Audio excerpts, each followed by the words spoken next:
Mes chers collègues, je vais vous demander de prendre place, s'il vous plaît. Nous avons un peu de retard parce qu'il a fallu accéder jusqu'ici et que nous ayons le quorum. Mes chers collègues,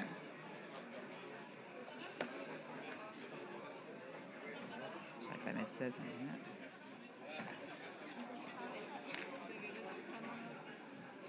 Mes chers collègues, s'il vous plaît, je déclare la séance ouverte et je demande à notre collègue, Madame Sinopoli, de bien vouloir faire l'appel. Vas-y. Guy Albert, Béatrice Alifa, Martial Alvarez, Christophe Almaric, Christian Amirati, Serge Andréoni, Patrick Aparicio, Philippe Ardouin, Sophie Artaria Amarantini, Michel Azoulay, René Bacchino, Mireille Baletti, Loïc Barra, Guy Barré, Sylvia Barthélémy, Marie-Josée Battista, Jean-Pierre Baumann, Yves Beauval, Moussa Benkassi, François Bernardini, Sabine Bernasconi, André Berthéraud, Jean-Pierre Bertrand, Jacques Besnaouni, Solange Biagi, Roland Blum, Jean-Louis Bonan, Odile Bontou, Patrick Boré, Jacques Boudon, Nadia Boulinseur, Michel Boulan, Frédéric Bousquet, Valérie Boyer, Gérard Bramoulet, Christian Burle, Marie-Christine Calateyani, Henri Cabecedes, Jean-Louis Canal, Christine Capdeville, Laure Agnès Caradec, Marie-Arlette Carlotti, Éric Casado, Eugène Caselli, Michel Cataneo, Roland Cazola, Martine Césari, Bruno Chex, Philippe Charin, Gabi Charroux, Maurice Chazot, Gérard Chenoz, Jean-David Thiot, Anne-Claudius Petit, Frédéric Collard, Auguste Colombe, Laurent Comas, Monique Cordier, Jean-François Corneau, Pierre Colombe, Georges Christiani, Robert Dagorne, Sandra Dalbin, Sandrine Dangiot, Michel Dary, Monique Daubé-Grenler, Sophie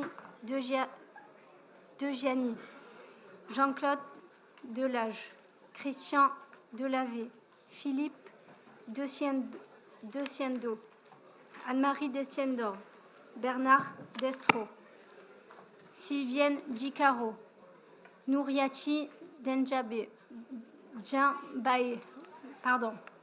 Pierre Diane, Frédéric Dournayan, Marie-France Dropi-Ouré, Sandra Duguet, Michel Emery, Hervé Fabre-Aubrespi, Nathalie Fédy, Jean-Claude Ferraud, Patricia Fernandez Pedinelli, Gilbert Ferrari, Céline Philippi, Claude Philippi, Richard Fendiquian, Dominique Fleury-Bialsto, Olivier Frédégiac, Arlette Fructus, Josette Furas, Loïc Gachon, Daniel Gagnon, Alexandre Galaise, Daniel Garcia, Jean-Claude Gaudin, Gérard Gazet, Hélène Gent Seyaglio, Jacques Girard, Samia Gali, Patrick Gigonetto, Roland Giberti, Bruno Gilles, Philippe Ginoux, Jean-Pierre Giorgi, Georges Gomez, Jean-Pascal Journe, Philippe Grange, Albert Guigui, Frédéric Guignéry, Olivier Guiroux, Daniel Herman, Georges Ovzepian, Michel Iliac, Eliane Isidore, Nicolas Isnar, Noro Issan Amadi, Bernard Jacquier, Marie Joissin Mazini, Nicole Julia, Mireille Jouve, André Julien, Didier Kelfa, Nathalie Lenné, Dany Lamy, Michel Lang, Albert Lapère, Éric Le Dissès, Stéphane Lerudulier, Michel Legier, Gisèle Lelouis, Gaël L'Enfant, Jean-Marie Léonardi, Anne-Lévy Mosiconati, Hélène Laine Roubaud, Marie-Louise Lotta, Laurence Lucioni, Jean-Pierre Magie, Antoine Maggio, Irène Maloza, Richard Mallier, Joël Mancel, Bernard Maranda, Rémi Marcingo, Stéphane Marie, Jeanne Marty, Régis Martin, Bernard Marty, Florence Masse, Christophe Masse, Marcel Monnier, Georges Maury, Roger May, Daniel Menet, Patrick Menuti, Arnaud Mercier, Xavier Méry, Yves Mersnard, Marie-Claude Michel, Michel Mille, Daniel Milon, Richard Miron, André Molino, Jean-Claude Mondoloni, Virginie Monet-Corti, Jean Montagnac, Pascal Monteco, Yves Morène, Pascal Morbelli, Roland Morin, Marie Mustachia, Lisette Narducci, Jérôme Orjas, Patrick Padovani, Stéphane Paoli, Patrick Papalardo, Didier Parakian, Christiane Paul, Roger Pelenc, Christian Pellicani, Serge Perrotino, Elisabeth Philippe, Claude Picirillo, Stéphane Pichon, Nathalie Pigamo, Catherine Pila, Patrick Pin, Roger Pizot, Marc Pogial, Jean-Jacques Politano, Gérard Polisi, Henri Ponce, Roland Povinelli, Véronique Pradel, Muriel Prisco, Marie Pustorino-Durand, René Raymondi, Bernard Raymond, Julien Ravier, Stéphane Ravier, Martine Renaud, Marie-Yvonne Ribière, Jean Roata, Marie-Laurence Rocca-Serra, Maryse Rode, Karine Roger, Georges Rousseau, Alain Rousset, Michel Roux, Lionel Royer-Perrault, Roger Ruzet, Florian Lazarard-Martin, Isabelle Savant, Éric Scioto, Jean-Pierre Cérus, Marie-Pierre Siscard-Desnuel, Emmanuel Sinopoli, Monique Slissa, Marie-France Sourde-Julino, Jules Suzini, Luc Talassino, Francis Tollan, Guy Tessier, Dominique Tian, Jean-Louis Tixier, Maxime Tomassini, Jocelyne Trani, Claude Valette, Martine Vassal, Josette Ventre, Philippe Véran, Yves Vidal, Frédéric Vigourou, Patrick Villoria, Yves Huyghe, David Itier, Didier Zanini, Kéra Zenafi, Karim Zeribi, Karima Zerkani, Rénal. Merci. Le quorum étant fixé à 121, donc nous constatons qu'il est atteint. Mesdames et messieurs, je vous demande un petit peu de silence, s'il vous plaît. Elle s'appelait Marie-Emmanuelle, Ouloum, Simona. Il s'appelait Fabien, Nias, Taher, Chérif, Julien. Ils habitaient l'un des quartiers populaires les plus anciens de Marseille. Ils ont péri dans le terrible sinistre qui a frappé notre territoire en plein cœur. En ces moments tragiques, nous, élus de la République, nous devons rester unis et rassemblés autour de nos familles, autour de ces familles et de nos valeurs. Pour que cela ne se reproduise jamais, je dis bien plus jamais. Aussi, mesdames et messieurs, je souhaite que nous honorions la mémoire des disparus de cette stratégie qui marquera Marseille, qui marquera tout le territoire, qui marquera la Provence. De plus, suite à l'attaque lâche et aveugle dont ont été victimes nos concitoyens à Strasbourg, je souhaite aussi que nous leur rendions hommage et que nous pensions aussi aux blessés, aux familles qui ont été meurtries par cet acte terrible. Dans un esprit de concorde, nous allons donc dédier une minute de silence à nos concitoyens si brutalement disparus. Je vous demande de vous lever.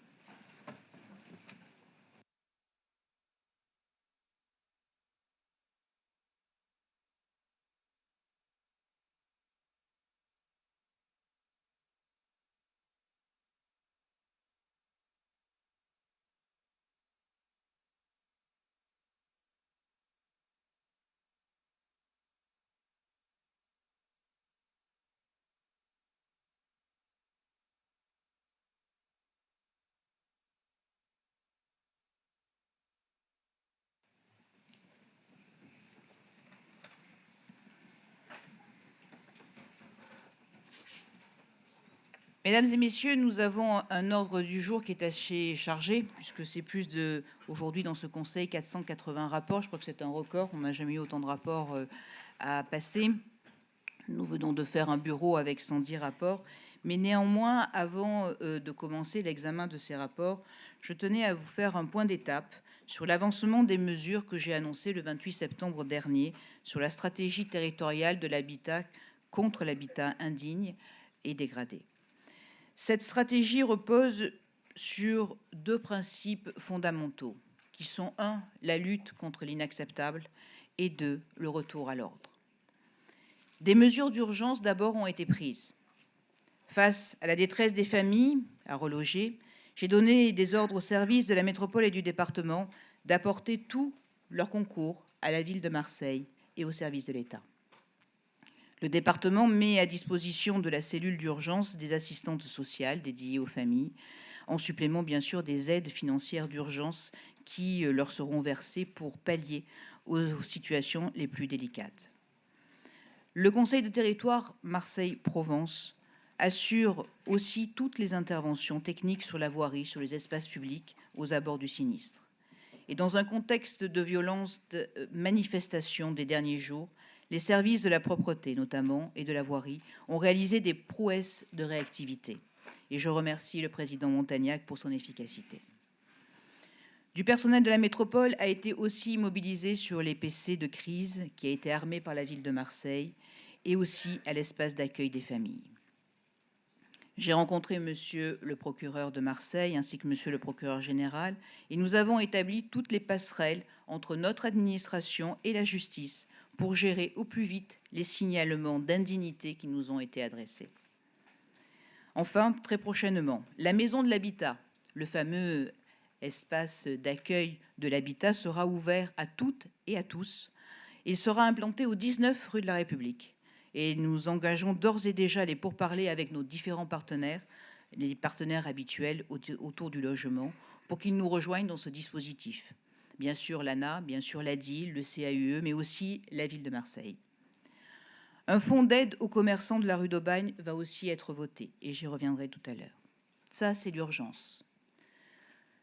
La palette des soutiens que la métropole et le département unis peuvent apporter aussi aux communes face à une situation de crise qui est complètement inattendue. À cet égard, j'ai échangé avec de nombreux maires qui partagent ces préoccupations et j'ai écouté certains de leurs conseils et je tiens d'ailleurs à les en remercier. J'ai notamment activé au niveau du département l'ATD 13 pour effectuer des formations en complément de celles de l'ADIL pour que les maires et leurs collaborateurs puissent avoir un peu plus d'informations sur les procédures à suivre après la prise d'arrêté de péril.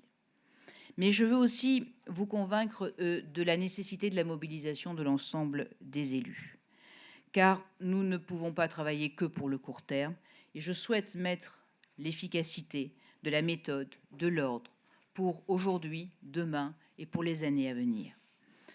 Voici donc les premières mesures structurantes que j'ai engagées.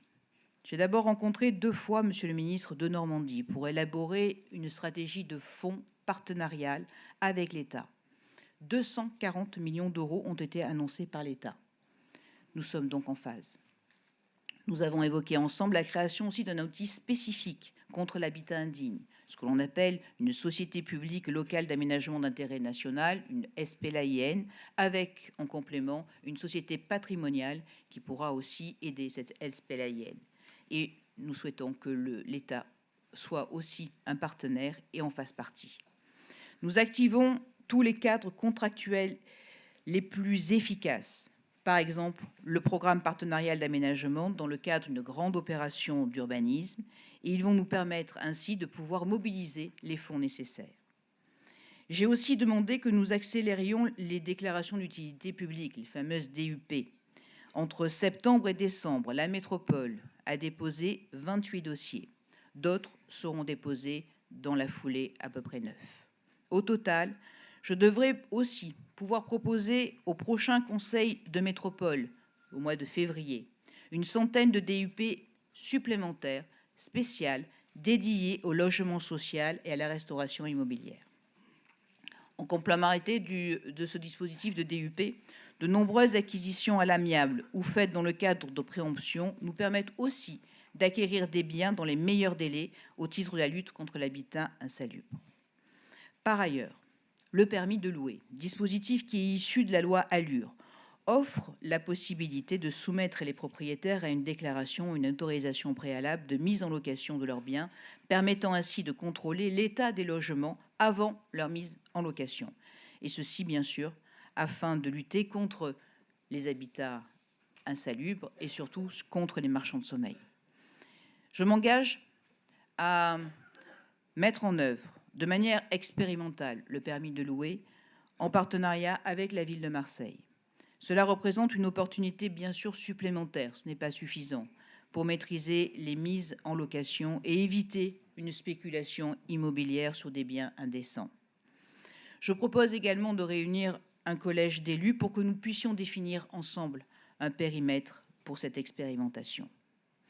J'ai aussi proposé au maire de Marseille que 13 Habitat, le bailleur social, puisse racheter du patrimoine en centre-ville pour, là aussi, produire, réhabiliter à peu près 16 immeubles que nous avons identifiés de logements sociaux. Car aussi, et j'y tiens, il faut veiller à ce que nous ayons un équilibre social. L'établissement foncier régional, présidé par Nicolas Isnard, est aussi saisi pour accélérer les procédures d'intervention foncière. Et je souhaite également vous indiquer que je crée une direction supplémentaire spécifique à l'habitat et au logement indigne qui sera dotée de 28 agents, 28 collaborateurs qui viendront étoffer la cellule actuelle du logement que nous avons en place. Enfin, mesdames et messieurs, pour aussi élargir le cadre de notre stratégie, je vous confirme l'organisation dès début 2019 des assises citoyennes de l'habitat. Ces assises vont mobiliser tous les acteurs institutionnels, que ce soit aussi des acteurs économiques, que ce soit aussi des acteurs sociaux de la politique de l'habitat, pour avoir une vision globale, pour faire émerger des propositions, pour faire émerger des recommandations à la hauteur de nos besoins, des propositions, des recommandations qui pourront aussi aller jusqu'au niveau législatif. Alors vous le voyez, nous aurons donc encore de nombreuses occasions de travailler ensemble sur les mesures à prendre, et ceci dans le droit fil de cette stratégie. Alors bien sûr, dans le cadre de cette thématique malheureuse, je suis prête bien sûr à échanger avec vous, je suis prête à consulter, je suis prête à écouter, je suis prête aussi à recueillir des propositions constructives qui soient surtout utiles et efficaces pour l'ensemble de nos populations. Donc je vous propose d'ouvrir le débat et bien sûr ceux qui souhaitent ou celles qui souhaitent prendre la parole le font tout à fait normalement. Madame Galli a demandé la parole. C'est bon. Merci Madame la Présidente. Je vous ai écouté avec beaucoup d'attention et j'ai vu que dans les propositions que vous avez faites, beaucoup de propositions que j'avais déjà émises s'y retrouvent. Vous m'entendez pas? Très bien. Vous pouvez le redire. Vous savez, écoutez, je pense que vraiment, alors aujourd'hui, je crois que la présidente a fait un préambule sage, digne. Alors j'espère sincèrement que sur cette question, certains ne commencent pas à ricaner. Voilà. Au nom des victimes. Madame la Présidente, comme je dis, et j'entends dans le discours que vous avez fait qui me va bien, donc vous voyez, c'est aussi reconnaître quand les choses sont dites et sont faites. J'apporterai juste quelques propositions, compléments de propositions, mais vous avez dit que vous étiez ouverte à des compléments de propositions, donc c'est le but aussi de notre échange. D'abord, je vous remercie d'avoir reconnu qu'il y avait désordre, parce que pour mettre de l'ordre, c'est qu'il y a eu un désordre, ce que nous avions dit depuis très longtemps. Oui, il y a besoin d'ordre. Oui, il y a besoin de remettre les choses à leur place. Oui, il y a besoin d'apporter des réponses aux habitants qui attendent qu'on les aide, qui attendent la main tendue de la part des collectivités et des élus que nous sommes, indépendamment de notre étiquette politique.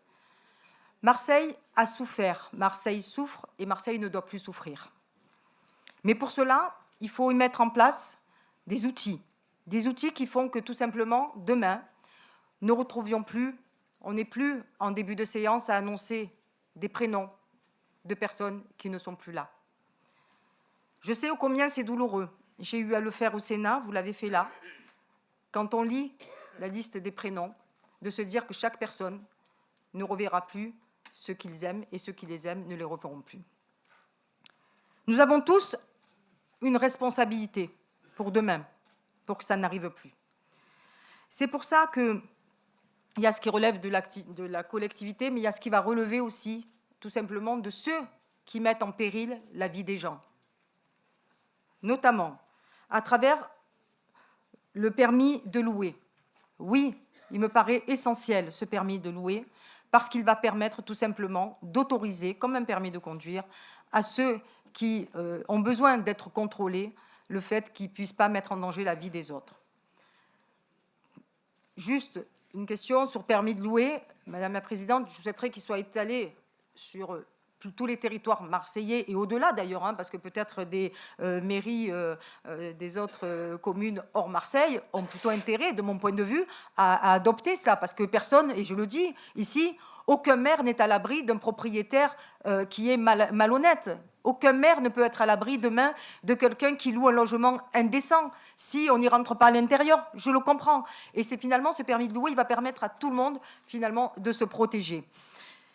Pour cela, il faut aussi mettre en œuvre, donc c'est pour ça que je pense qu'il faudrait peut-être une réunion avec les maires de secteur et les maires de la métropole pour qu'on puisse voir et qu'on vous accompagne et qu'on vous aide à vous dire là où nous savons, parce que je crois qu'il est mieux, ceux qui sont les mieux placés, ce sont les maires, pour savoir où sont les poches justement de précarité, pour vous accompagner je dirais, à faire une cartographie qui pourra être évoluée dans le temps aussi sur la question des permis de louer.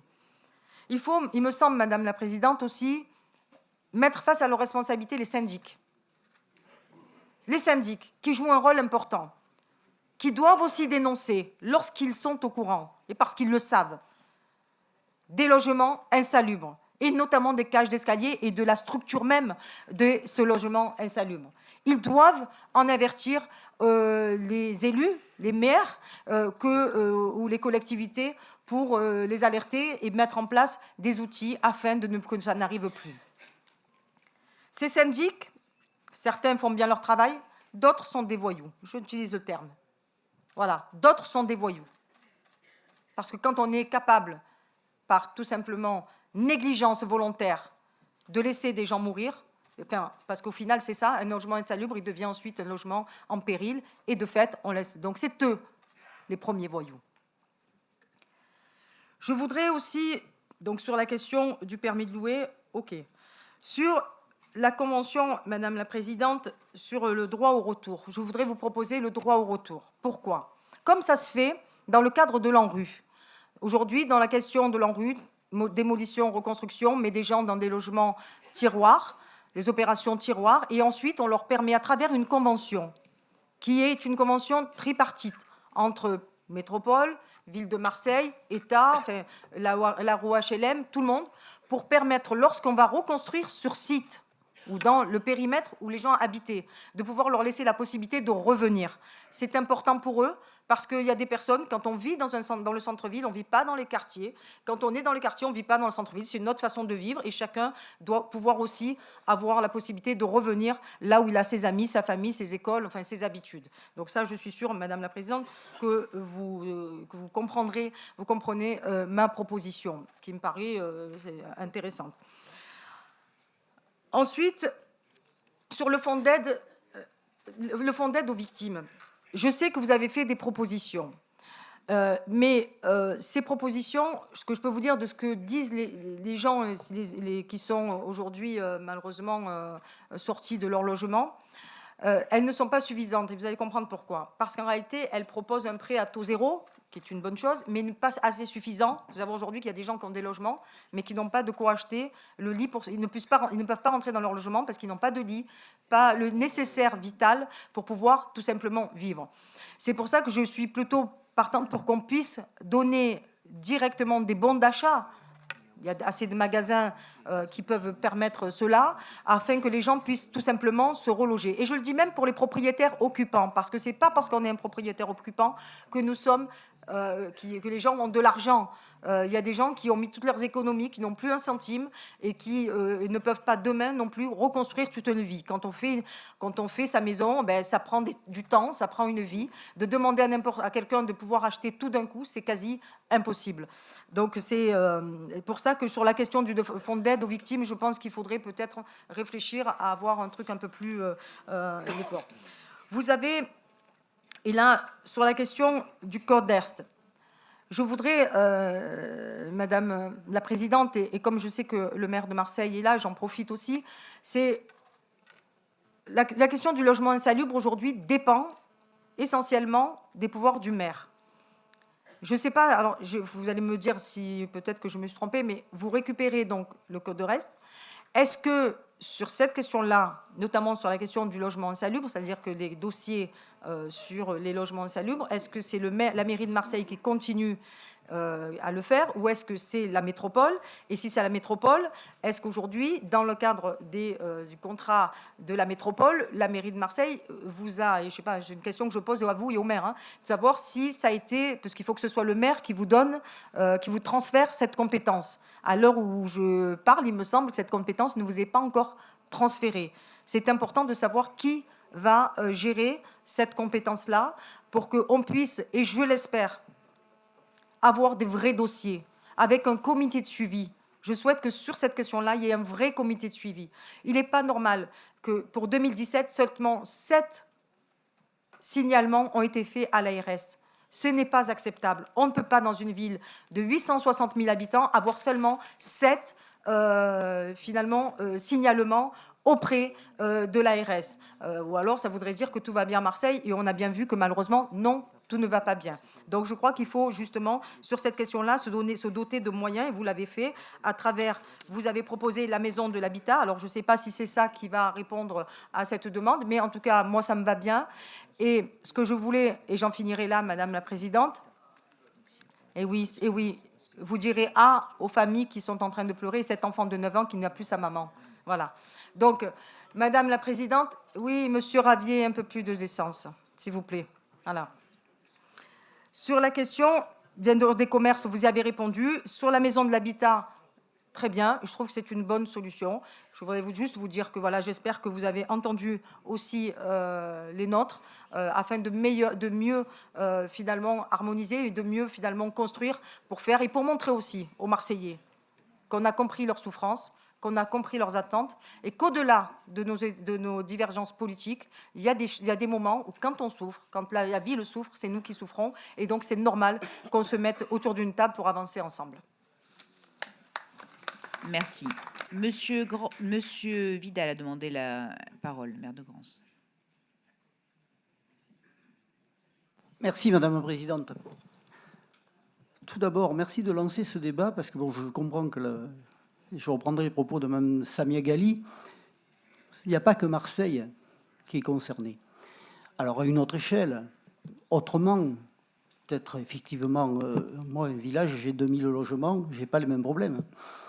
Mais je dois dire que lorsque j'ai découvert et appris ce qui s'était passé à Marseille, j'ai pensé que je pouvais me trouver, moi aussi, dans la situation du maire de Marseille. Nous sommes tous en capacité d'avoir chez nous des problèmes. Moi, je n'ai pas 10 000, j'ai 4 logements insalubres. Enfin, 4 logements en risque qu'on a vidés. Mais je voudrais soulever le problème des maires. Vous évoquiez les maires sont responsables. Oui, on peut écrire aux propriétaires, mais nos marges de manœuvre, et là il y a peut-être un problème législatif, nos marges de manœuvre sont très courtes. Parce que lorsqu'on a déclaré un logement insalubre, qu'on a déclaré qu'il y avait un risque, etc., on ne peut pas rentrer dans les propriétés. On ne peut pas aller dire aux propriétaires, vous ouvrez, vous faites des travaux. On fait la lettre. Oui, on fait la lettre. Mais il n'y a aucune possibilité juridique aujourd'hui de dire à un propriétaire tu fermes. Le maire n'a pas cette capacité. Et là, il y a problème derrière, un problème juridique à soulever, au-delà de toute la procédure que nous avons. Alors oui, moi j'ai 4 logements, je dis. Les services à la préfecture sont venus, on a fait un rapport, j'ai un logement où il y a du plomb. Mais aujourd'hui, je suis dans l'incapacité à la fois de faire sortir, et quelquefois aussi, le locataire ne veut pas sortir. Parce que on lui dit, bon, ben, moi, j'ai pas beaucoup de logements. Alors, on peut trouver, s'entendre avec Salon, trouver un logement HLM à Salon. Mais le gars veut pas partir. Il est là, il dit, je reste chez moi. Et il dit au propriétaire, faites les travaux. Et on se trouve souvent avec des propriétaires qui n'ont pas de l'argent par-dessus la tête pour refaire, mettre aux normes à l'appartement, au-delà du fait que le propriétaire est tenu pendant ses travaux de reloger son locataire. Donc il y a derrière ce débat, il y a toute une structure à mettre en place et qui n'est pas aussi simple que ça, parce qu'il faut reloger les personnes pendant les travaux, il faut trouver les financements, il faut pouvoir obliger les propriétaires. Donc il y a également un domaine législatif, et si déjà au niveau local, on commence à lancer des opérations, merci, mais ça dépasse à mon avis largement les Bouches-du-Rhône, ça va au-delà. On entend dans Paris les sommeils, etc. On le vit au quotidien. Donc merci de lancer ce débat, mais je pense qu'il nous dépasse largement. Et si on peut lancer le débat au niveau national, tant mieux. Mais il ne faut pas oublier qu'au-delà des grandes villes, nos villes et nos villages, je pense que tous les maires des villages sont là, on a tous aussi ces problèmes à soulever et on peut tous se trouver dans la situation de Marseille et de monsieur le maire de Marseille. Merci. Merci, monsieur Vidal. Madame Prisco a demandé la parole. Présidente, merci de me donner la parole. Madame la Présidente, chers collègues, le 5 novembre dernier, 8 morts dans les décombres d'immeubles effondrés de la rue d'Aubagne et depuis 1540 personnes évacuées sans logement.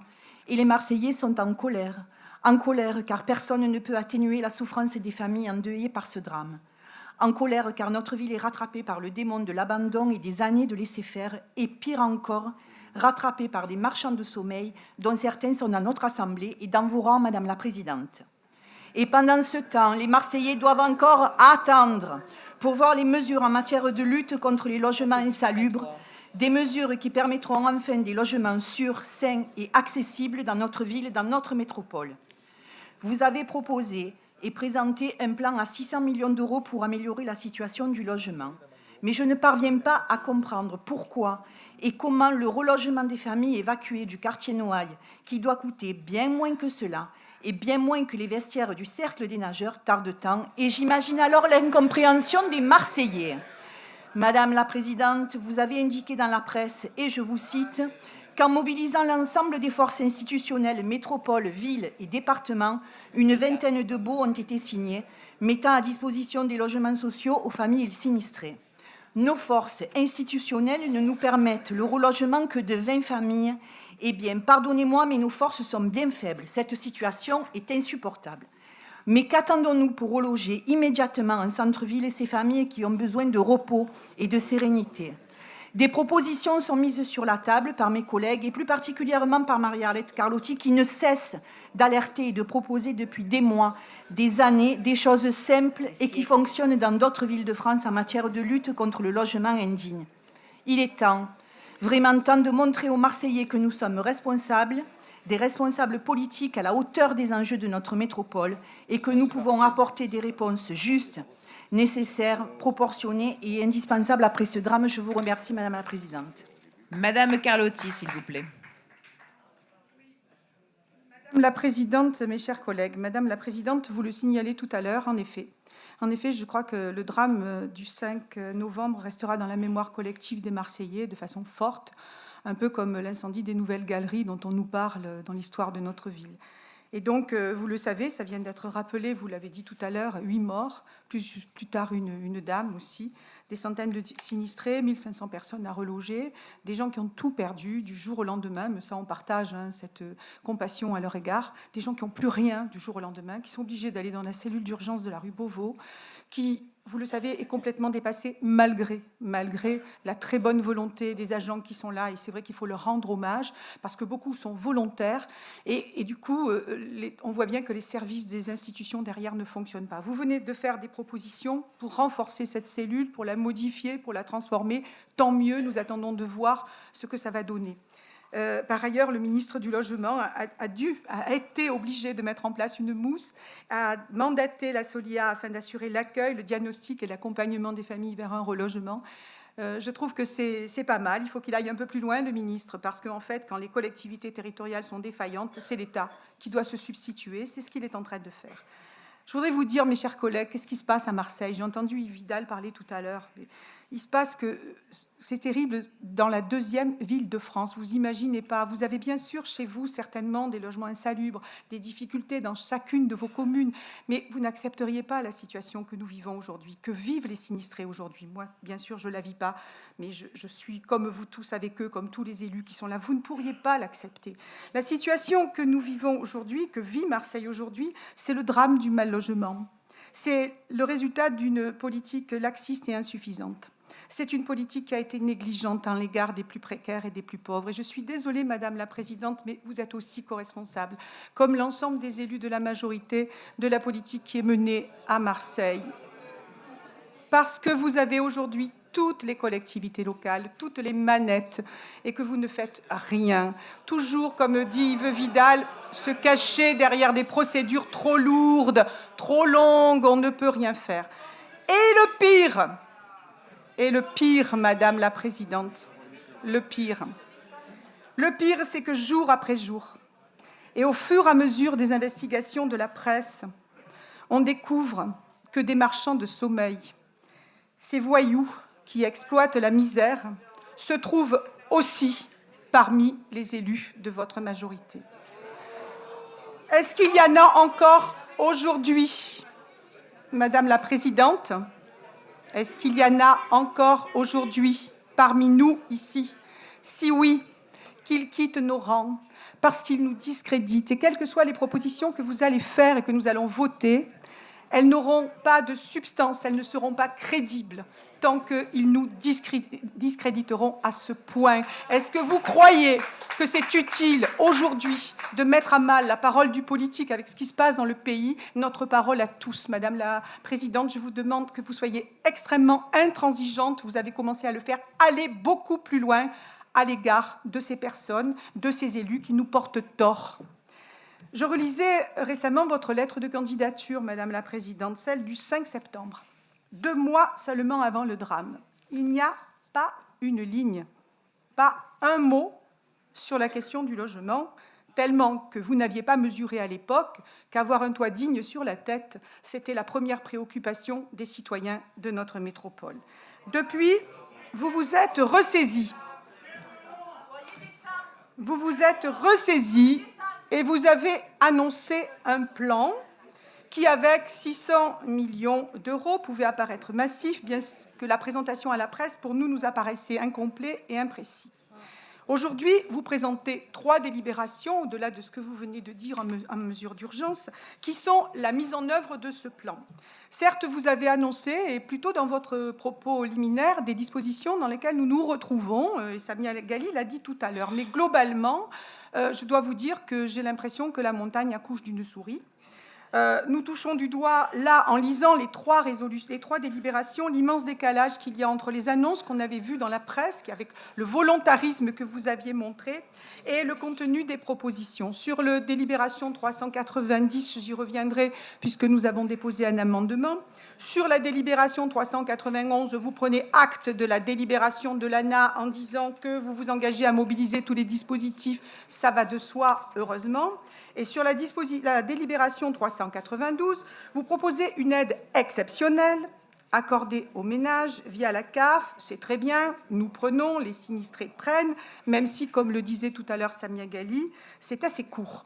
Mais du coup, peut-être allez-vous compléter cette aide particulière aux sinistrés par une aide du conseil départemental et y affecter en plus la subvention de 1 800 000 € que vous vouliez donner effectivement au vestiaire du Cercle des nageurs, que vous retirez de votre délibération avant que ma collègue Michèle Rubirola ne le dénonce. Et je pense qu'il faut être un peu plus vigilante, Madame la Présidente, parce qu'à ce rythme, on va finir par vous traiter de présidente des riches. Madame la Présidente, je passe au fond. Madame la Présidente, ce qui manque dans vos propositions aujourd'hui, c'est le diagnostic. La possibilité d'établir une vraie liste complète des immeubles à traiter, commune par commune, arrondissement par arrondissement à Marseille. C'est ça qui manque aujourd'hui. Je ne sais pas combien il y en a. Il y a eu des rapports divers et variés. Mais ce que je sais, c'est qu'à ce stade, il y en a plus que 100 pour jusqu'en 2021 et plus que 250 dans les 4 ans qui viennent. Donc c'est ça qui nous manque. Il nous manque le fait d'avoir un vrai, je l'appellerai observatoire de l'insalubrité, pour qu'on puisse, autour d'une table, tous ensemble, toutes les collectivités territoriales et l'État, bien entendu, porter des diagnostics, immeuble par immeuble, fixer des priorités dans l'ensemble de notre territoire et proposer des solutions adaptées, ménage par ménage, parce que c'est souvent des cas particuliers. Donc ce qui me manque dans vos propositions, c'est un outil qui pose les diagnostics et qui nous permet d'avoir des véritables plans de relogement. Donc ça, on est prêt à y travailler. Madame la Présidente, enfin, je termine par là. Je vous demande effectivement, puisqu'on va revoir le PLH, qu'on y porte une attention tout à fait particulière. Aujourd'hui, le PLH ne peut pas être vu comme il avait été vu par le passé. Nous devons porter 2 types d'attention, parce que c'est le document fondamental d'orientation qui fixe les objectifs en matière de logement. Donc il est fondamentalement important pour nous de travailler particulièrement en 2 directions. La première, c'est la lutte contre l'insalubrité, où on devra avoir un regard encore plus attentif que nous aurions eu peut-être par le passé. Et la deuxième, c'est la construction de logements sociaux pour qu'ils soient accessibles dans chacune de nos communes du territoire à l'ensemble des familles les plus modestes. Tout simplement le respect de la loi, la loi SRU, 25% de logements sur tout le territoire. Vous savez que nous avons réclamé 25% de logements par arrondissement à Marseille. Et également la loi égalité et citoyenneté qui précise que parmi ces logements sociaux, il est souhaitable d'en faire 30% en PLAI pour les familles les plus précaires, celles qui aujourd'hui sont concernées par le sinistre de la rue d'Aubagne. Je souhaite véritablement, puisque vous aviez annoncé des assises citoyennes de l'habitat, qu'on invite les familles des sinistrés, qu'on invite les collectifs citoyens qui ont envie d'être dans la co-construction avec nous. On ne peut pas faire un PLH, et on s'entendra là-dessus, malgré les rumeurs dans la salle, on s'entendra là-dessus. On ne peut pas faire un PLH comme si rien ne s'était passé. Donc on doit le regarder avec encore plus d'attention.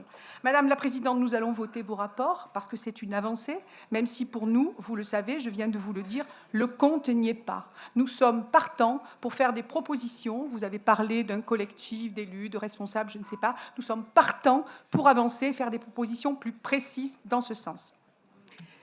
Monsieur Guinieri.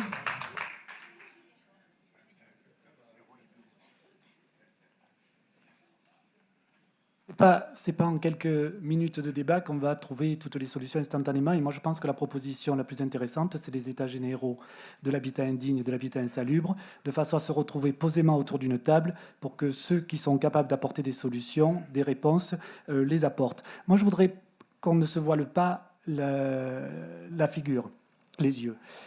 On est sur une situation qui relève essentiellement de l'habitat privé. C'est une problématique privée et en même temps, c'est la puissance publique dans son ensemble qui est concernée. Puissance publique dans son ensemble, au départ, c'est l'État. Et les collectivités territoriales ont dû intervenir parce que c'était insuffisant ce qui était fait au niveau de l'État, que ce soit au niveau de l'ANA ou d'autres dispositifs. Quand on plante le décor aujourd'hui, dans les propositions qui sont faites, Samia, tu as évoqué le permis de louer que la présidente a présenté. Le permis de louer, ce qu'il faut savoir, c'est qu'on ne sera que sur le flux et pas sur le stock. Parce que le permis de louer ne pourra être délivré que pour un nouveau bail et ne sera pas sur les baux existants. Donc déjà, Voilà, donc peut-être qu'au-delà de ce qu'a prévu Allure et ce qu'aujourd'hui prévoit la loi Elan, il y a encore d'autres choses qu'il faut qu'on invente et que peut-être on invente localement. Quand je dis qu'il ne faut pas se voiler la face, de ce que j'ai lu sur la rue d'Aubagne, sur les loyers, on aurait pu penser, nous étions en train de rentrer de voyage lorsqu'on a appris la nouvelle, certains maires, donc la rue d'Aubagne s'est tombée, et dans ma tête, je me suis dit, on va tomber sur des populations très défavorisées, des exclus, qui n'avaient pas d'autre possibilité que ça de se louer. Or, ce n'est pas du tout le profil que l'on a rencontré. Aujourd'hui, les propriétaires privés de la rue d'Aubagne avaient un loyer mensuel au mètre carré de l'ordre de 10 à 12 euros le mètre carré quand je vois ce qui est annoncé comme loyer dans la presse. Qu'est-ce qu'il y avait comme solution alternative dans les dispositifs que nous avons aujourd'hui ? L'ANA, propriétaire occupant, ce n'est pas le cas, ce sont des propriétaires bailleurs. L'ANA pour les propriétaires bailleurs, ça veut dire un loyer plafonné à 6, 7 euros, 7,50 €, avec des travaux beaucoup plus lourds que les travaux cosmétiques qui ont été faits. Donc on est dans un système qui fait en sorte que, ne faisant rien, la rentabilité foncière est plus forte, et il ne faut pas se voiler la face là-dessus. C'est que le système, il est ainsi fait. Alors, la déclaration d'utilité publique, c'est un outil fort, c'est un outil performant, mais c'est un outil compliqué. Parce que lorsqu'on fait des déclarations d'utilité publique, le but, ce n'est pas que la puissance publique devienne propriétaire. Le but, c'est d'exiger des propriétaires qu'ils aient le minimum de civisme et de citoyenneté en faisant les travaux qui sont amenés à faire pour les occupants.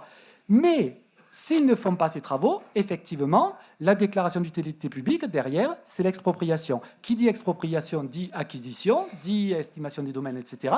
Et c'est quand même une problématique qui est lourde. Il faudrait que l'expropriation dans la déclaration d'utilité publique soit l'arme atomique et que, en fait, la DUP soit vraiment le moyen de coercition pour faire en sorte que les propriétaires soient des propriétaires dignes et responsables. Juste encore un mot sur les procédures. Les procédures, elles existent effectivement. Samia t'a dit il faut des outils. Les outils sont tous là. Ils sont tous là. Les arrêtés d'insalubrité, les arrêtés du péril, les biens en déshérence. Mais qu'est-ce qui se passe ? Ils ne sont pas mis en œuvre. Pourquoi ? Parce que lorsqu'on prend un arrêté, que ce soit au niveau du préfet, que ce soit au niveau du maire, quand on prend un arrêté, derrière, le syndic, normalement, est en charge du relogement, ou le propriétaire frappé de l'insalubrité est en charge du relogement. Or, il ne le fait pas. Qui assure aujourd'hui le relogement des 1500 Marseillais ? Ce ne sont pas les syndics et ce ne sont pas les propriétaires qui sont indélicats, pour ne pas dire plus. C'est la ville. Donc, ce qui veut dire qu'à un moment donné, le système est ainsi fait, mais que les procédures sont à retoiletter de façon à ce qu'elles soient beaucoup plus opérationnelles que ce qu'elles sont aujourd'hui. Et je citerai encore 2 exemples de façon anecdotique. Le premier exemple, c'est quand vous avez un bien vacant 100 mètres, une propriété en déshérence. Sachez que la loi, puisqu'il y a le sacro-saint droit de la propriété, quand la succession est ouverte, il faut attendre 30 ans avant de pouvoir purger la succession. 30 ans. On n'est plus à l'échelle de temps de l'urgence qu'il y a. Donc là aussi, il y a eu de lois à changer. Et le dernier point, pour avoir mené dans mon village des opérations en maîtrise d'ouvrage communale sur de l'habitat à loyer modéré. Jusqu'à présent, je récupérais la TVA. Je n'avais pas d'aide de l'État. Et jusqu'en 2016, j'ai eu le FCTVA. En 2017, il y a un fonctionnaire de l'État qui s'est aperçu que c'était sur un compte immeuble de rapport, que ce compte immeuble de rapport ne devait pas générer un retour de TVA. Et je me retrouve aujourd'hui dans une situation où non seulement je n'ai pas d'aide de l'État, mais en plus, je ne récupère pas la TVA. Donc là aussi, c'est un petit détail. C'est anecdotique. Je l'ai dit à l'établissement public foncier régional. Il y avait le secrétaire général aux affaires régionales. Mais ce sont les petits détails où il faut qu'on retoilette toutes les procédures qui existent de façon à ce que ces procédures puissent être performantes et répondre à l'attente de nos concitoyens. Merci, M. Guineri. M. Cristiani.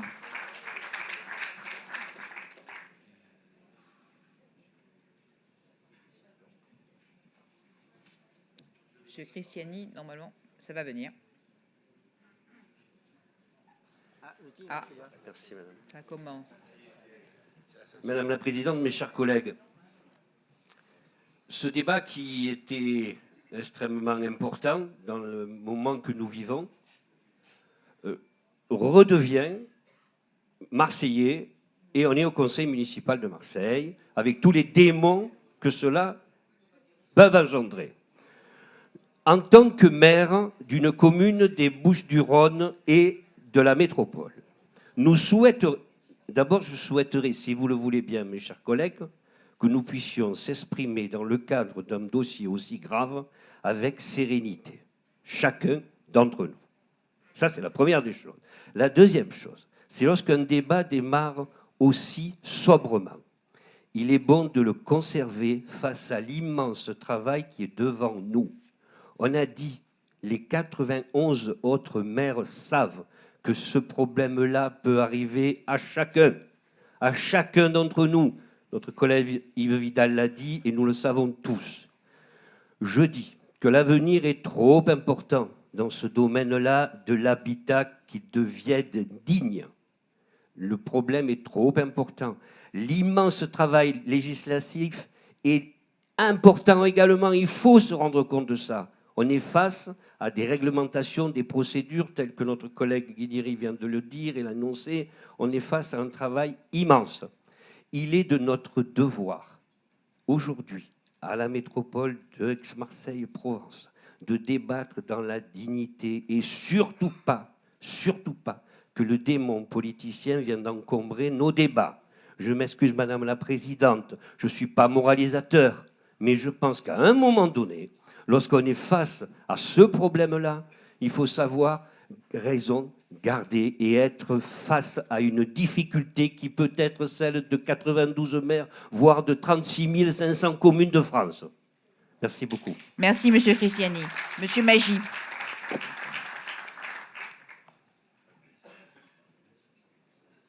Ça va venir, Monsieur Magie.